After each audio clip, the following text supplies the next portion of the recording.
This week's movie is A Star is Born. You know, this is the fifth time Hollywood's taken on this storyline, and I think with good reason. It has such a mythic, almost a archetypal story arc to it. He takes a top performer, that top performer brings somebody, a newbie, under his wing, coaches him or her, whoever it is, and suddenly that newbie becomes a bigger star than he does.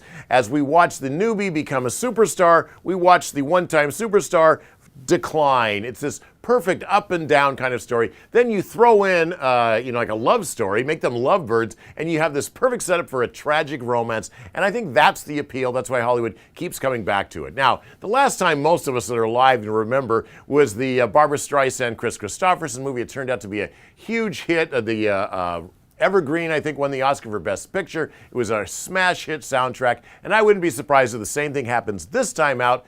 Who's it star? Bradley Cooper, who has been nominated a million times, very hunky, good-looking actor with all sorts of great credentials, and maybe one, if not the most popular singer of her era, Lady Gaga, as the two principals in this movie. So, because this is Bradley Cooper's directorial debut, you're kind of taken aback that that this movie is as successful as it is.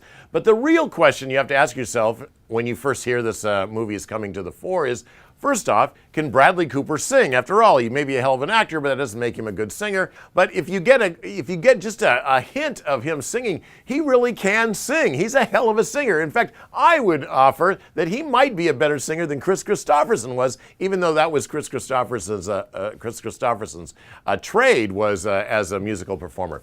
And then the other question is, can Lady Gaga act? After all, this is her first big starring role in a movie, and as well as Bradley Cooper sings, I would say Lady Gaga acts. So those are all positive things going for it. The best things about this movie, thank God, are the music scenes, which makes a lot of sense. They are the best scenes, and they're the ones that people are going to want to see over and over again if they're interested at all in this movie.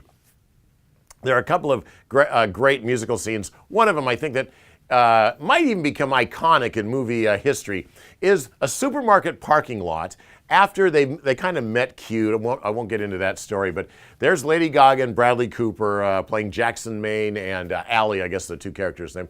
They're just sitting in a parking lot, just like on a little bumper there, and she starts kind of humming something, a song she just makes up about him, and he's kind of quite impressed. And again, there's no orchestration, there's no nothing. And then he says, wow, you're quite a songwriter. You got any others? And then she bursts into song. Now, it's typical of musical theater kinds of conventions that suddenly she sounds great. It's not somebody who's hesitantly singing, but she sounds great. But again, it's just a cappella. It was filmed live, so there wasn't anything brought in by the studio. But she sounds great. But she's just like belting herself out in this parking lot. And then, like a scene or two later, suddenly what should happen? He brings her out on stage, and they're all hemming and hawing, and they do this great, beautiful, orchestrated version of this. It's like it works in the movies and it works in musical theater because it's a convention that you go for. The music sweeps you up and you want to be with it.